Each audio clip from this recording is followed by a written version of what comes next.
Good morning all of you. तो आज हम अपने अगले चैप्टर नंबर 4 मानचित्र पर चलते हैं, मैप पर। ठीक है, तो देखो मैप क्या है।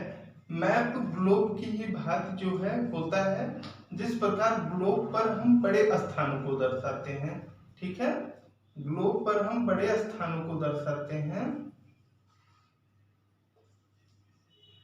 ठीक है, ग्लोब पर छोटे स्थानों को दर्शा पाना संभव नहीं होता है। ठीक, ग्लोब पर छोटे स्थानों को दर्शा पाना संभव नहीं होता है। ठीक है, ग्लोब पर हम छोटे स्थानों को नहीं दर्शा पाते। इस कारण अगर छोटे स्थानों को हमको दर्शाना हो तो हमको मैप की सहायता लेनी पड़ती है।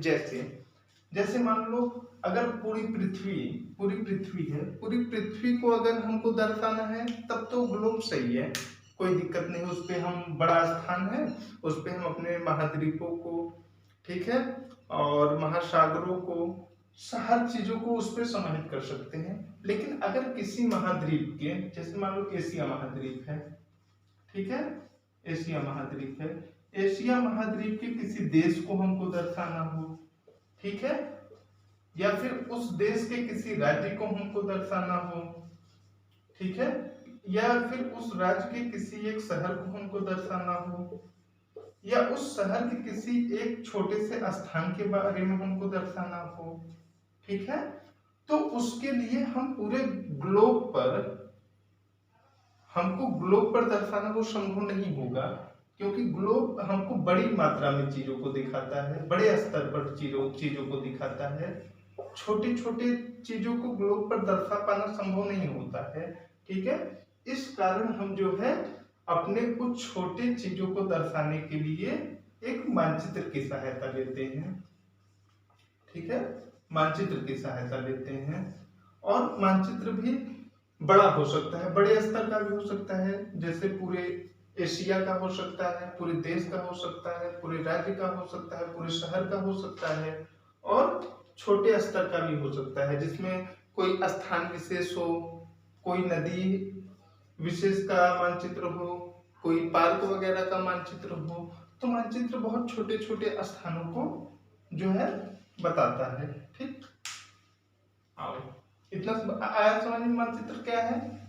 ठीक, मानचित्र क्या है, मानचित्र को जो है छोटे स्तर पर स्थानों का दिखाने के लिए मानचित्र की सहायता प्राप्त होती है। ठीक है, छोटे स्तर पर स्थानों को दिखाने के लिए। अब मानचित्र के प्रकार, ठीक, देखो मानचित्र जो है 3 प्रकार के होते हैं। पहला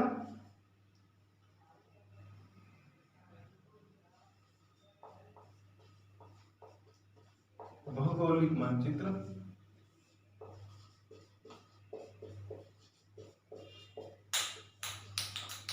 ठीक है, तो पहला जो है वो भौगोलिक मानचित्र है। देखो भौगोलिक मानचित्र के अंतर्गत क्या आता है, पर्वत, पठार, नदी, मैदान, झील आदि भौगोलिक संरचनाएं। ठीक है, जहां पर पर्वत, पठार, नदी, झील, मैदान आदि भौगोलिक संरचनाओं की जिस मानचित्र पर वर्णन किया गया हो उसको भौगोलिक मानचित्र कहते हैं। ठीक है, दूसरा राजनैतिक मानचित्र,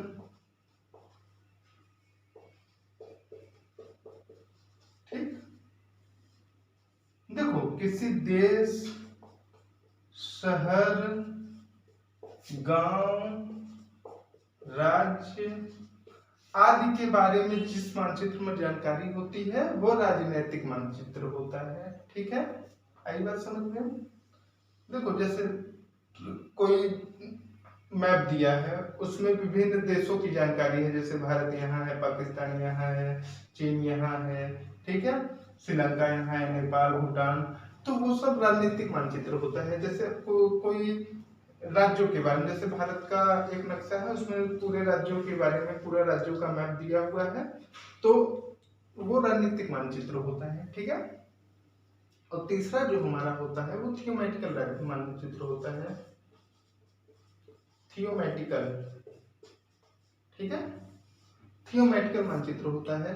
यह मानचित्र क्या करता है, यह जो है वर्षा की मात्रा को बताता है, कहाँ वर्षा कम ज्यादा हो रही है, कहाँ अधिक हो रही है, तापमान बताता है, दाब बताता है, ठीक है। तो ये थियोमेटिकल मानचित्र है। इतनी बात आई समझ में, ठीक।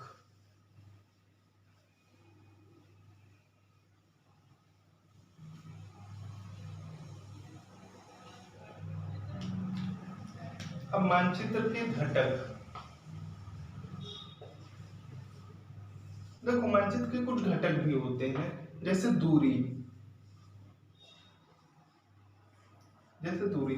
देखो मानचित्र में क्या है कि मान लो मानचित्र जब हम देखते हैं तो वहां पर ऐसे दूरी को, जैसे मान लो कोई स्थान ए है, कोई स्थान बी है, मानचित्र में एक यहाँ पर घर है, यहाँ पर एक मंदिर है, ठीक है। तो यहाँ पर मानचित्र में 5 किमी दूरी मान ली गई, ठीक है। तो मानचित्र पे ऐसे मनमाने तरीके से दूरी नहीं उकेर दी जाती, मनमाने तरीके से दूरी नहीं उकेर दी जाती, बल्कि इसका एक तरीका होता है। इसका तरीका ये होता है, जैसे ये मान लो पार्क है और ये मंदिर है, ए से बी की दूरी, मतलब पार्क से मंदिर की अगर वास्तविक जो दूरी है वो 5 किलोमीटर की है, तो हम मैप में जो है 5 सेंटीमीटर उसको दूरी मान लेते हैं, ठीक है। और मैप में 5 सेंटीमीटर दूरी मानकर ए और बी का स्थान उसी 5 सेंटीमीटर के बीच में रखते हैं, ठीक है। इससे हमको दूरी निकालने में आसानी होती है और दूरी जो है एक वास्तविक दिखती है, ठीक है ना। और अगर ये बहुत लंबी दूरी की, जैसे मैदान और मंदिर में काफी लंबी दूरी है, जैसे मान लो 20, 50, 100 किलोमीटर एक बड़ा मैप बनाना है, लंबी दूरी है, तो हम वहां पर 5 किमी को 1 सेमी भी मान सकते हैं, 10 किमी को भी 1 सेमी मान सकते हैं, ठीक है। तो दूरी को हमको ध्यान में रखना पड़ता है मानचित्र में, ठीक।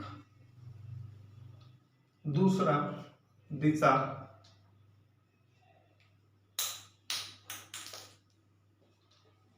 ठीक है, दिशा। देखो हमने एक बार पहले भी मैंने ये आप लोग को बताया था कि कोई भी अगर वो है तो इसके ऊपर की दिशा हमेशा नॉर्थ होती है, इसके जस्ट अपोजिट साउथ होता है, इसके पूर्व में ईस्ट होता है, इसके पश्चिम में वेस्ट होता है, ठीक है। तो कोई भी मैप है, अगर उस मैप के आप ऊपर की तरफ देखोगे तो उत्तर होगा, और इसके जस्ट नीचे दक्षिण होगा, और यहाँ पर पूरब होगा, यहाँ पर पश्चिम होगा, ठीक है। और इसके बीच, मतलब उत्तर और पूर्व के बीच जो है, इसको हम क्या बोलेंगे, इसको हम उत्तर पूर्व बोलेंगे, ठीक है, नॉर्थ ईस्ट, ठीक। और इसके बीच, मतलब उत्तर और पश्चिम के बीच क्या बोलेंगे हम, उत्तर पश्चिम, ठीक है, मतलब नॉर्थ वेस्ट। और इसके बीच हम क्या बोलेंगे, दक्षिण पश्चिम, मतलब साउथ वेस्ट। और इसके के बीच क्या बोलेंगे, दक्षिण पूर्व, मतलब साउथ ईस्ट। तो एक हमारा ये हो,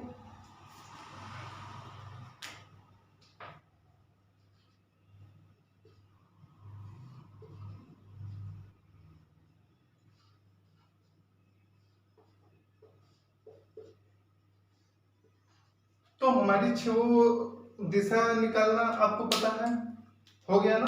देखो हमारे ऊपर का भाग हमेशा नॉर्थ होता है, उत्तर होता है, नीचे का भाग हमेशा साउथ होता है, और दाहिने साइड का भाग हमेशा ईस्ट होता है, और बाएं साइड का भाग हमेशा वेस्ट होता है, ठीक है।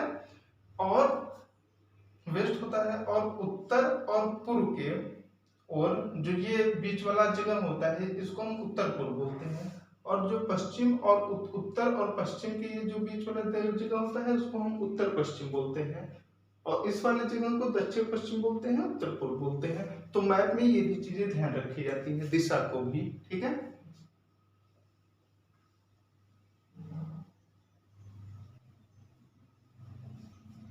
तीसरा है प्रतीक।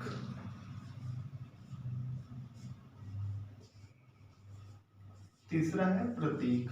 अब जैसे मैप में हम देखते हैं कि पहाड़ों को ऐसे ऐसे दिखाया रहता है, ठीक है, नदियां को ऐसे ऐसे दिखाया रहता है, ठीक, और मान लो कोई जैसे रेलवे है तो रेलवे को ऐसे दिखाया रहता है,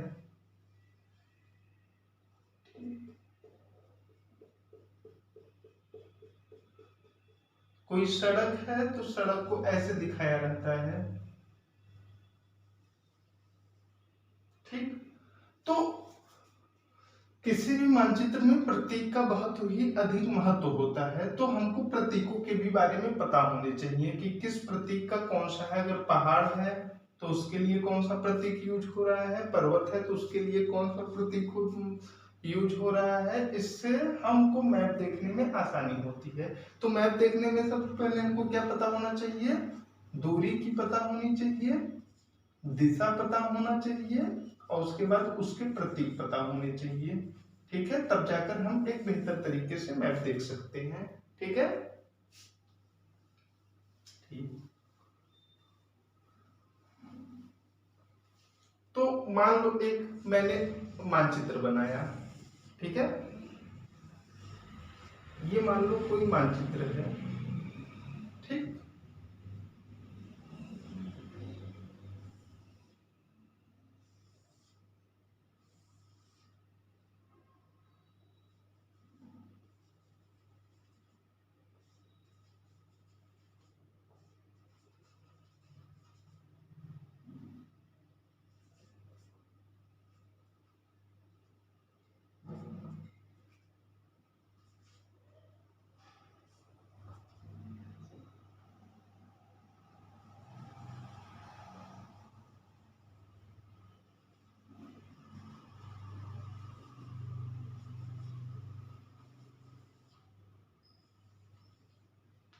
ठीक,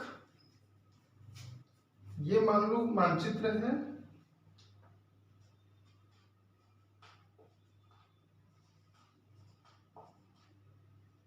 ठीक, मान लो कोई ये मानचित्र है।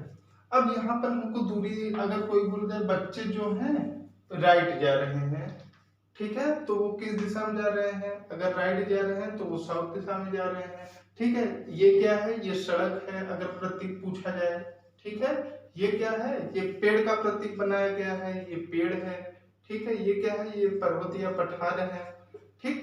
तो कहने का मतलब मेरा यही है कि अगर आपको कोई भी मैप है तो आपको मैप में अपनी दूरी, अब देखो यहाँ की दूरी कितनी है, तो इसको भी हमको उकारना पड़ेगा। अगर 5 सेंटीमीटर लिखा है तो इसको हम समझ सकते हैं अपने मैप के हिसाब से कि ये 5 किमी है या 50 किमी है, यहाँ की दूरी, ठीक है। तो ये सब चीजें हम मैप के द्वारा ही आसानी से देखो अगला है रेखा चित्र।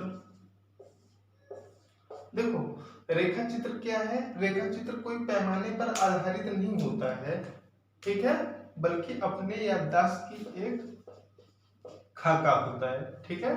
ये कोई पैमाने पर आधारित नहीं होता। रेखा चित्र पैमाने पर आधारित ना होकर अपने जो है याददाश्त पर आधारित होता है, ठीक है। जैसे कि क्या है, जैसे कि तुम अपने किसी फ्रेंड के यहाँ जा रहे हो, मान लो ए है, ए किसी अपने फ्रेंड के यहाँ बी के यहाँ जा रहा है, ठीक है, और ए को रास्ता पता नहीं है, ठीक है, और बी जो है उसको एक कागज पे ऐसे ही रफ, ठीक है, ऐसे रफ आइडिया दे देता है कि ले भाई यहाँ से साउथ मुड़ जाना है, यहाँ पर नॉर्थ मुड़ जाना है, यहाँ पर फिर आ जाना, ये मेरा घर है। तो मतलब बिना किसी सहायता के, बिना नाप जोख किए, जो एक रफ खाका होता है, रफ खाका, ठीक है, एक रफ की तरह तैयार करके अपनी दिशा का लोकेशन जो ऐसे ही दे दिया जाता है, जो एक याददाश्त पर आधारित होता है। जैसे हमको जाना है कहीं पर, या हमको हमारे मौसी के घर जाना है, या कहीं और जाना है, मामा के घर जाना है, ठीक है, तो हमको अपने यहाँ से, अपने घर से लेकर या जहाँ पर हम हैं वहां से लेकर मामा के घर की लोकेशन पता होती है कि यहाँ से जाना है, ऐसे मुड़ना है। ये एक याददाश्त पे आधारित होता है। ठीक है, तो ये रेखा चित्र है। अब हमारा एक लास्ट टॉपिक और बचा है।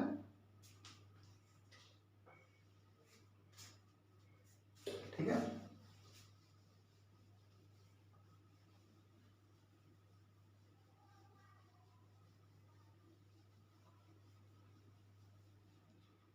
हमने रेखा चित्र के बारे में पढ़ा। अब हमारा ये जो बचा है खाका। देखो गांव में बोलते हैं ना खाका तैयार कर रहे हैं।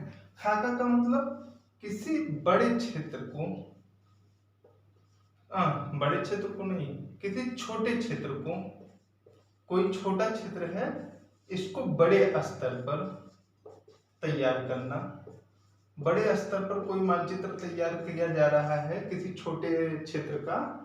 ठीक है, किसी छोटे क्षेत्र का अगर बड़े स्तर पर मानचित्र तैयार किया जा रहा है, मतलब वो जो छोटा सा क्षेत्र है उसकी एक एक माइनर डिटेल, वहां पर कुर्सियां कितनी हैं, वहां पर मान लो कोई पार्क है तो वहां पर किस साइड क्या है, वहां पर बेंच कहाँ पर है, कुर्सियां कहाँ पर है, पेड़ कहाँ पर है, ठीक है, कहाँ पर बच्चों के खेलने कूदने की जगह है, ठीक है, कहाँ पर पानी की व्यवस्था है। तो एक छोटे से क्षेत्र को बड़े स्तर पर जब हम उकेरते हैं तो उसको हमको खाका हम बोलते हैं। ठीक है, तो हमने मैप के बारे में पूरा पढ़ा, मानचित्र क्या है। ठीक है, मानचित्र के प्रकार पढ़े। प्रकार में हम पढ़े भौगोलिक मानचित्र, भौगोलिक बोलो या इसको भौतिक भी बोल सकते हो, भौतिक ही बोलो आप लोग, ज्यादा सही है, भौतिक मानचित्र। ठीक है, दूसरा राजनीतिक मानचित्र, तीसरा थीमेटिकल मानचित्र, चौथा जो है रेखा चित्र, पांचवा जो है खाका। ठीक है, इतना हम लोगों ने पढ़ा। उसके बाद हमने पढ़ा कि इसके घटक कौन कौन से हैं। तो घटक में हमने पढ़ा दूरी घटक है, ठीक है, दिशा और प्रतीक।